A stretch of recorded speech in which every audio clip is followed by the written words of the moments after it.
Welcome to Platinum Off-Road. I want to talk to you guys for a moment regarding a very important topic right now that I'm sure you guys have seen filling up and flooding over all your local social media Jeep group pages. Cracked oil coolers. Now, we're going to talk to you guys about what's happening. Are they really cracking?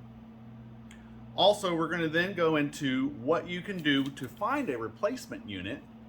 And if you find a backorder situation, what you can do to find an alternative replacement unit and actually how that might actually be beneficial for you. Then eventually, after you've kind of gotten over all that, we're going to talk about getting that vehicle to the repair facility. That way you don't have to go through a tow company and everybody's in a panic and racing to the repair facilities to get in line first. So let's jump into it. What's actually happening? So if you're running the Pentastar block, which is coming in a 3.6 or a 3.2 option here, now we here at the shop only work on Jeeps. So we have had some other Jeep models like the Cherokee come through with the 3.2 that has running the same cooler with the same issue in a previous freeze. However, primarily we're going to talk to you Jeep guys because you're the DIYs and let's get out there and I can do that in a few hours. It ain't no biggie and blah blah. All right, so. The cooler itself is not cracking. How do these crack? These crack because you head on down to the Quickie Lube Center and some kid goes in there and this is his first job on his resume and he hasn't quite understood the fact that these have a very important torque spec. Now, how important is it to hit the spec on point with an actual torque meter? Okay. The point is, don't over tighten it. Understand there's an O-ring in here that does need a seal completely, but you don't need to sit there and crank on it. This is a size 24 millimeter socket that's on here. Typically, that's going to be a half drive ratchet. Half drive ratchet usually means you're putting a lot of torque on there if you're not thinking about it. These don't actually need that much torque. In fact, they will read sitting here 25 Newton meters on the cap. But most kids don't think to focus on that. So that's how you crack an oil cooler. You don't crack an oil cooler by bringing along 11-degree temperatures. No. Now, if you're running pure water through your coolant system, I guess you could crack one. However, you got bigger problems on your hands than a cracked oil cooler. You broke a lot of things under the hood if you run pure water or not high enough concentrate of coolant, antifreeze. So, all right, they're not cracking. Here's what's happening. We have aluminum blocks. What does aluminum do under extreme pressure or temperatures? I'm sorry. Extreme temperatures, aluminum's properties actually allow it to shrink and expand over a variety of temperatures. Think of it in the performance race world.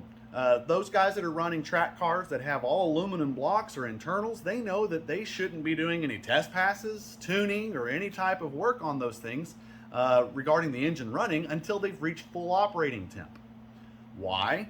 Well, when you dig into it, yes, even the full throw of a piston and how much it'll throw during compression will change based on whether or not an aluminum rod is fully warmed up or not.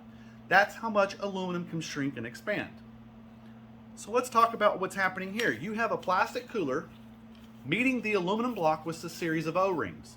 This series of O-rings is actually what seals off the oil passages as it leaves your block, comes through your filter unit, goes through the cooling effect, which your antifreeze coolant is passing through here simultaneously next to your oil and maintains it at a proper operating temp. Now, when this seal ages, it no longer acts like a silicone O-ring would, which is kind of squishy and expands. As these O-rings are fresh and they're new and they're low mileage, what ends up happening is they're real malleable. You can dig your nail into them and they're squishy. They expand against the aluminum block. So in all the years that your Jeep has low miles and your engine is doing its shrink and expand over the freezes, you don't have a problem.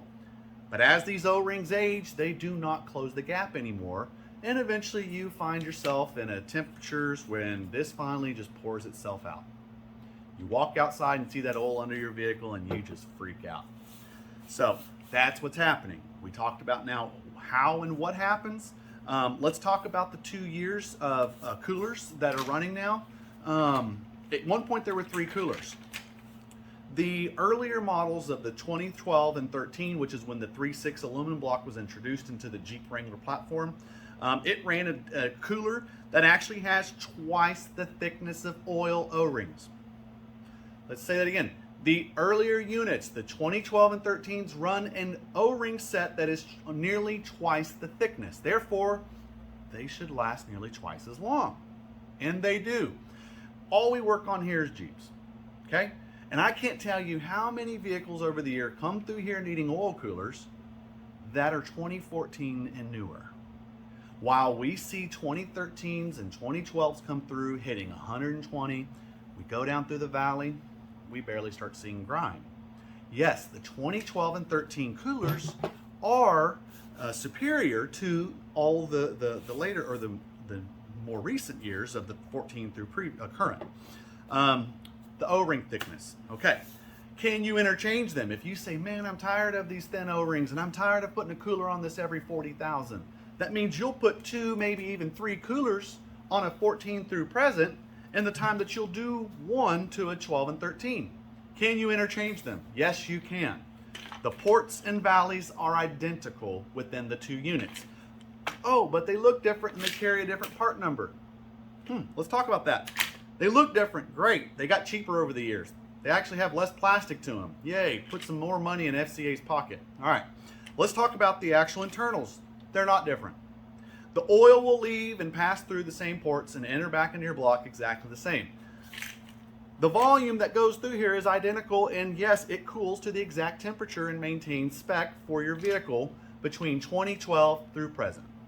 Okay? So they are interchangeable. So yes, you can slap a 2012 and 13 on your later, or I guess your 14 through present model JK or 18 JK and get by with a more superior unit. We do it all the time. And the reason why is because they're not only have more material, they endure the abuse over the years, however the O-rings last longer. All that you have to do is change the oil sensor. That's all you have to do. They run the same temp sensor through all of the 3.6 JK years.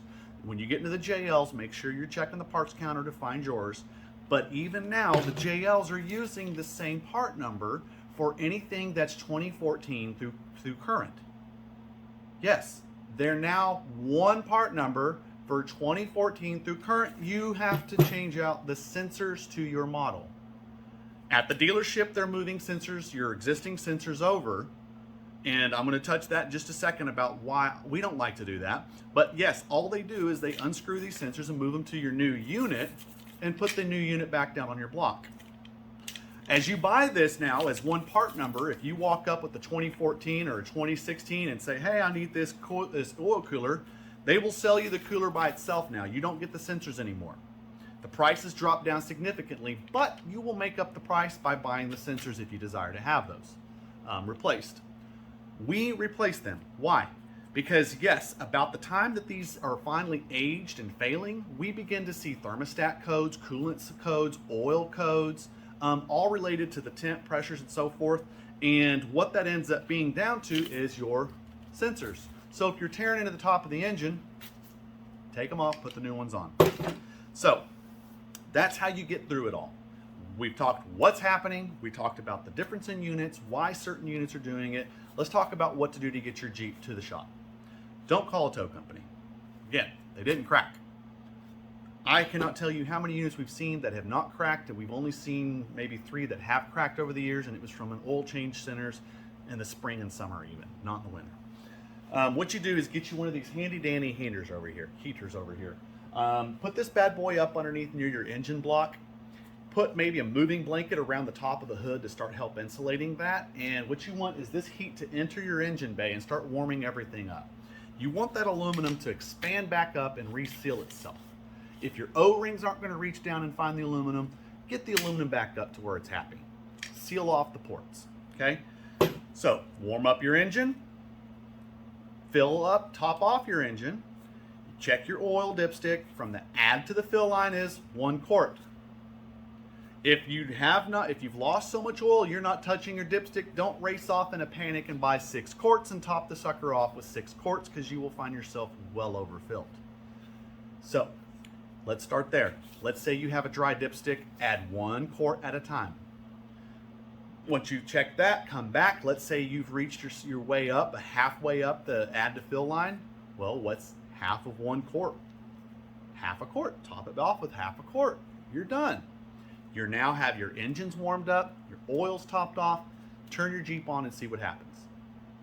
Get underneath there, watch. If this thing is truly cracked or it's not sealing like it should, it will start to spew oil. I don't just say, oh, it's drizzling. No, you'll know when this isn't sealed. The volume that flows through this unit is intense, okay? I was at a shop one time where the kid left this thing off, and I look over and I see oil just flowing out the top of the hood. He turned the vehicle on, and this cap wasn't on. Yeah, made a mess too. So if this is broken, truly broken or not sealed, you will know very quickly. Go ahead, turn your engine on.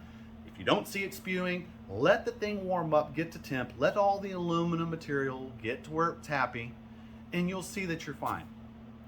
Okay, therefore you don't need to call a tow company, and you don't need to overwhelm your repair facility. Reach out to them, let them know, hey, get me on your list, I need an oil cooler. Can't get to it in another couple weeks, few weeks, whatever, you're fine. Just keep an eye on it and you'll be good. All right, I hope that sums this up because we get a lot of calls and emails and inquiries in our portal off our website about this exact problem. And I'm typing away explaining this video so I don't have to explain that anymore.